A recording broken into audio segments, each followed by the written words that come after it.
Hello students, ਅੱਜ ਅਸੀਂ ਪਾਠ 10ਵਾਂ ਸ਼ਹੀਦ ਕਹਾਣੀ ਨੂੰ ਜਿਹੜਾ ਪੜ੍ਹਾਂਗੇ। ਸ਼ਹੀਦ ਕਹਾਣੀ ਪੰਜਾਬੀ ਦੇ ਪ੍ਰਸਿੱਧ ਕਹਾਣੀਕਾਰ ਕੇ.ਐਲ. ਗਰਗ ਦੀ ਰਚਨਾ ਹੈ। ਇਸ ਕਹਾਣੀ ਵਿੱਚ ਲੇਖਕ ਨੇ ਸਪਸ਼ਟ ਕੀਤਾ ਹੈ ਕਿ ਸਮਾਜ ਵਿੱਚ ਕੁਝ ਸੰਪਰਦਾਇਕ ਸੋਚ ਵਾਲੇ ਲੋਕਾਂ ਨੇ ਆਪਣੀ ਸਵਾਰਥੀ ਸੋਚ ਸਦਕਾ ਸ਼ਹੀਦਾਂ ਅਤੇ ਕਾਫਰਾਂ ਨੂੰ ਵੰਡਿਆ ਹੋਇਆ ਹੈ। ਸ਼ਹੀਦਾਂ ਅਤੇ ਕਾਫਰਾਂ ਨੂੰ ਵੰਡਿਆ ਹੋਇਆ ਹੈ।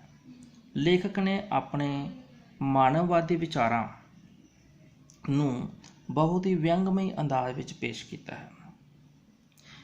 ਆਓ ਇਸ ਕਹਾਣੀ ਨੂੰ ਸ਼ੁਰੂ ਕਰੀਏ। ਇਸ ਕਹਾਣੀ ਵਿੱਚ ਪਿਤਾ ਅਤੇ ਪੁੱਤਰ ਦੀ ਵਾਰਤਾਲਾਪ ਜਿਹੜੀ ਹੁੰਦੀ ਹੈ, ਉਹਦਾ ਵਿੱਚ ਸ਼ਹੀਦ ਕੌਣ ਹੁੰਦੇ ਨੇ ਜਾਂ ਸ਼ਹੀਦ ਕਿਹਨਾਂ ਨੂੰ ਕਿਹਾ ਜਾਂਦਾ ਹੈ ਜਾਂ ਕਿਹਨਾਂ ਨੂੰ ਕਿਹਾ ਜਾਣਾ ਚਾਹੀਦਾ ਹੈ, ਇਸ 'ਤੇ ਵਾਰਤਾਲਾਪ ਜਿਹੜੀ ਆ ਉਹ ਹੋ ਰਹੀ ਹੈ। ਆਓ ਸਟਾਰਟ ਕਰੀਏ। ਲੇਖਕ ਕੀ ਕਹਿੰਦਾ ਹੈ ਕਿ ਅੱਜ ਕੱਲ੍ਹ ਮੇਰਾ ਪੁੱਤਰ ਮੇਰੇ ਕੋਲੋਂ ਬੜੇ ਅਜੀਬ ਸਵਾਲ ਪੁੱਛਣ ਲੱਗ ਪਿਆ ਹੈ। ਬੁਝਾਰਤਾਂ ਵਰਗੇ, ਫੁੱਲਝੜੀਆਂ ਵਰਗੇ, ਆਤਿਸ਼ਬਾਜ਼ੀਆਂ, ਪਟਾਕਿਆਂ, ਬਰਸ਼ੀਆਂ ਵਰਗੇ ਸਵਾਲ। ਕਈ ਸਵਾਲ ਤਾਂ ਮੇਰੇ ਅੰਦਰਲੇ ਘੁੱਪ ਹਨੇਰੇ ਨੂੰ ਮਿਸਾਲ ਵਾਂਗ ਜਗਣ ਲੱਗਦੇ ਨੇ ਅਤੇ ਕਈ ਜੁਗਨੂਆਂ ਵਾਂਗ ਚੱਪ ਕਰਨ ਜਗਣ ਬੁਝਣ ਲੱਗ ਪੈਂਦੇ ਨੇ। ਕਿਸੇ ਸਵਾਲ ਕਰਨ ਵੇਲੇ ਤਾਂ ਉਹ ਮੈਨੂੰ ਆਪਣੇ ਮੋਢਿਆਂ 'ਤੇ ਬੈਠਾ ਪ੍ਰਤੀਤ ਹੁੰਦਾ ਹੈ, ਜਿਸ ਦੇ ਭਾਰ ਹੇਠਾਂ ਮੇਰਾ ਵੱਡਾ ਭਣ ਛੂਈ ਮੂਈ ਹੋਣ ਲੱਗਦਾ ਹੈ। ਲੇਖਕ ਦੱਸਦਾ ਹੈ ਕਿ ਉਸ ਦਾ ਪੁੱਤਰ ਉਸ ਕੋਲੋਂ ਬਹੁਤ ਹੀ ਅਜੀਬ ਸਵਾਲ ਪੁੱਛਣ ਲੱਗਾ ਹੈ। ਉਸ ਵੱਲੋਂ ਪੁੱਛੇ ਗਏ ਕਈ ਸਵਾਲ ਤਾਂ ਲੇਖਕ ਦੇ ਮਨ ਵਿਚਲੇ ਹਨੇਰੇ ਵਿੱਚ ਮਿਸਾਲ ਵਾਂਗ ਜਗਣ ਲੱਗ ਪੈਂਦੇ ਹਨ, ਜੁਗਨੂਆਂ ਵਾਂਗ ਜਗਣ ਬੁਝਣ ਲੱਗ ਪੈਂਦੇ ਹਨ। ਬੱਚੇ ਵੱਲੋਂ ਪੁੱਛੇ ਗਏ ਗੰਭੀਰ ਪ੍ਰਸ਼ਨਾਂ ਸਦਕਾ ਲੇਖਕ ਨੂੰ ਆਪਣੇ ਵੱਡੇ ਹੋਣ 'ਤੇ ਵੀ ਸ਼ੱਕ ਹੋਣ ਲੱਗ ਪੈਂਦਾ ਹੈ।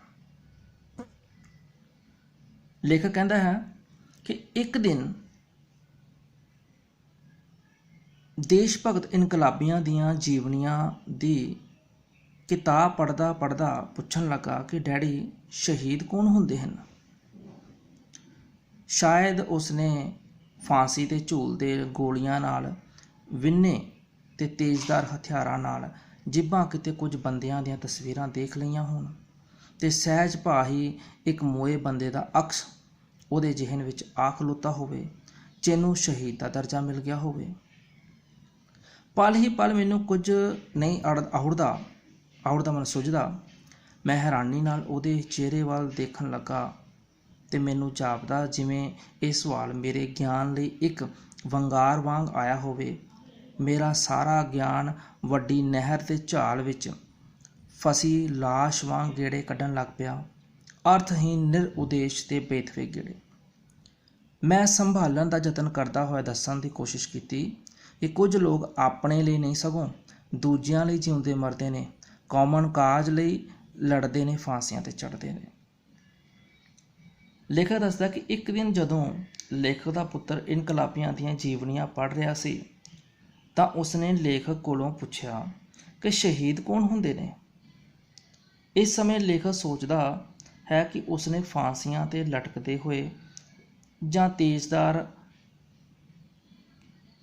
ਤਲਵਾਰਾਂ ਦਾ ਵਾਰ ਸਹਿੰਦੀਆਂ ਜਿੰਦਾਂ ਦੀਆਂ ਤਸਵੀਰਾਂ ਵੇਖੀਆਂ ਹੋਣਗੀਆਂ। ਪਹਿਲਾਂ ਤਾਂ ਲੇਖਕ ਨੂੰ ਇਸ ਦਾ ਪ੍ਰਸ਼ਨ ਦਾ ਉੱਤਰ ਸੁੱਝਦਾ ਨਹੀਂ, ਪਰ ਕੁਝ ਸੰਭਲ ਮਗਰੋਂ ਲੇਖਕ ਦੱਸਦਾ ਹੈ, ਜਿਹੜੇ ਲੋਕ ਦੂਸਰਿਆਂ ਲਈ ਹੀ ਜਿਉਂਦੇ ਤੇ ਮਰਦੇ ਹਨ, ਉਹਨਾਂ ਲੋਕਾਂ ਨੂੰ ਜਦੋਂ ਫਾਂਸੀ ਦਿੱਤੀ ਜਾਂਦੀ ਹੈ ਤਾਂ ਉਹਨਾਂ ਨੂੰ ਸ਼ਹੀਦ ਆਖਦੇ ਹਨ।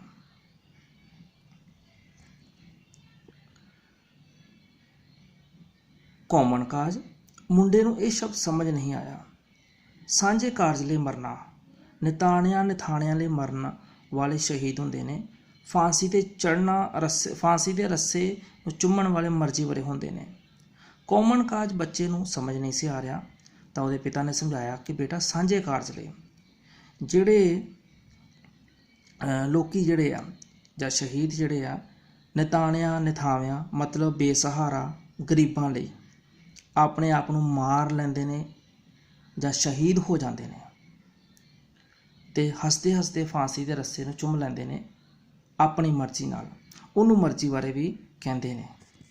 ਨੈਕਸਟ ਹੈ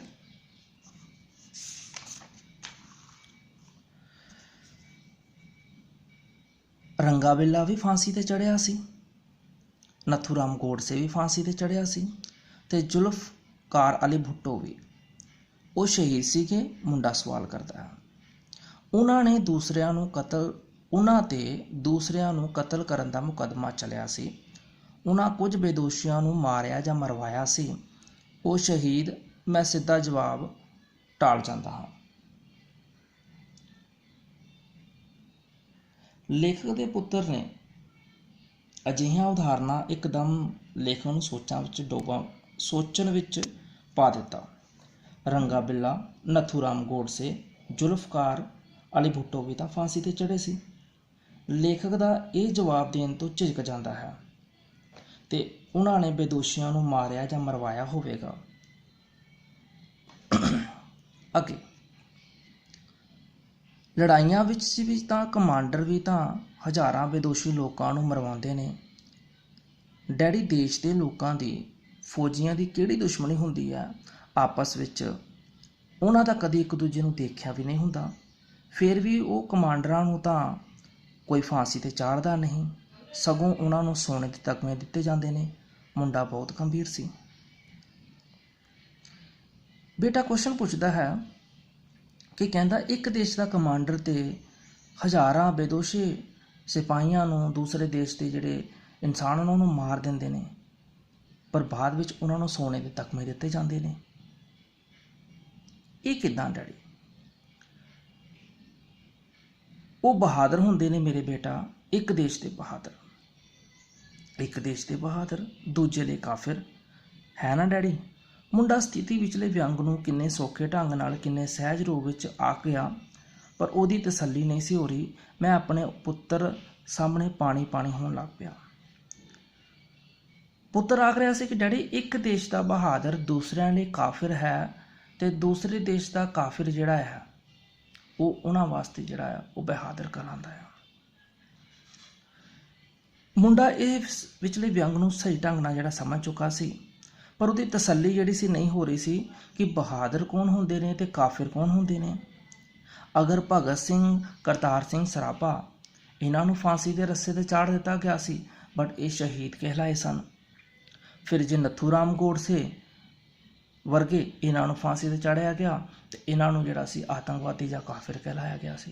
ये क्यों? बहादुर कौन ने ते काफिर कौन ने, ये क्वेश्चन जिहड़ा सी उहदे मन विच जिहड़ा सी वो चल रहा सी। बहादुर ते काफिर शब्द तो कई घटनावां मेरे चेते विच खुंबां वांग जदों खलो हो जांदियां हन। असीं गुआंढी देशां नाल 2 लड़ाइयां लड़ीਆਂ, भावें इधरले ते उधरले अवाम दे दिलां विच एक दूजे लई भोरा भर भी जहर नहीं सी। हमला किहने किहदे ते कीता, दोवें देशां दीयां सरकारां ते अखबारां ने कुछ सच झूठ बोलिया सी। कहंदा कि मैं अपने सामने अपने होश विच 2 लड़ाइयां जिहड़ियां सी देखियां सी। इधरली अवाम उधरले लोकां प्रति बड़ा प्यार रखदी सी ते उधरले लोग भी साडी अवाम दे प्रति जिहड़ा सी बड़ा प्यार रखदे सी। हमला किहने किहदे ते कीता, ये अखबारां ने सच झूठ जिहड़ा सी लिखिया सी। एक देश दीयां फौजां लाहौर तक पहुँचदियां सन ते दूजे देश दीयां दिल्ली तक अपड़न दीयां टहरां मार रहीआं सन। ये अखबारां दे विच उस वेले ये कुछ छप रहा सी। दोवें देशां दे फौजी बहादुर सन, दोवें देशां दे फौजी बहादुर सन जो अपने अपने देश की मिट्टी दी रखिया लई जी जान नाल लड़े। एक देश का रेडियो ऐलान करता है, फिर इहो गल्लां रेडियो ते उस वेले ऐलान होईयां। एक देश का रेडियो की आखदा है कि देश के बहादुर शहीदां ने देश की मिट्टी की लाज रखी, माँ के दुध की कीमत चुकाई, काफिरां नूं 1 इंच भी अगे नहीं वधन दिता। ते दूसरे देश का रेडियो की समाचार दिंदा है, औकड़ां दे बावजूद साडे बहादुर जंगजू अगे ही वधदे गए। एक बहादुर लख लख काफिरां ते पारो सी, देश की आबरू बचाउण वाले शहीदां नूं प्रणाम। ये दोनों देशों के रेडियो ते जिहड़े सी इस तरीके के समाचार जिहड़े सी वो दिते जा रहे सी। दोवां देशों के हज़ारां बहादुर मारे गए। एक दे बहादुर दूजे लई काफिर बने ते दूजे दे काफिर पहले लई मुजाहिद बने। मेरे पुत्र ने रेडियो टीवी तो भी सारा सच झूठ सुनिया सी, इसलिए उहदे जेन विच बहादुर ते काफिर दा भेद हल नहीं सी हो रहा। बेटा जी ये सी पहला पार्ट, इत्थों असीं नैक्सट पार्ट विच कंटिन्यू करांगे।